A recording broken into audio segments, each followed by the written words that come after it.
Kandidati demokrat për Bashkinë e Tiranës Salim Kosova ka prezantuar platformën e tij për taksat dhe punësimin. Doktor Kosova ka premtuar ulje deri në 30% të taksave me qëllim që të ulet papunësia në kryeqytet. Në 4 vjet, Bashkia e Tiranës ka mundësi të hapi 24.000 vende të reja pune.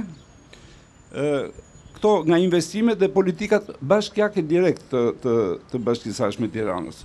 Gjithashtu, ne kemi përllogarit që Bashkia e Tiranës ka një mundësi tjetër për të hapë 10.000 vende pune, 10.000 mundësi punësimi, kryesisht të ri që punësohen nëpërmjet praktika dhe trajnimeve me ndërmjetësinë të bashkisë. Për të nxitur punësimin, kandidati i djathtë ka premtuar edhe favorizime për çdo biznes. Heqja e taksave vendore për bizneset e reja, të cilat kur hapin aktivitetin punësojnë mbi 50 vet.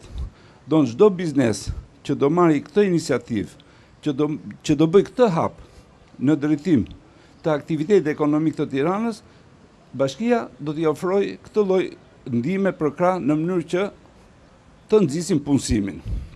Më pas, kandidati Kosova ka marrë pjesë edhe në një takim me të rinjtë e Partisë Republikane, pjesë të cilit ishin edhe 2 kongresmenë amerikanë. Gjatë këtij takimi Kosova deklaroi se kishte marrë një letër falënderimi nga ish-presidenti i Shteteve të Bashkuara George Bush për punën e tij në krye të maternitetit të Tiranës.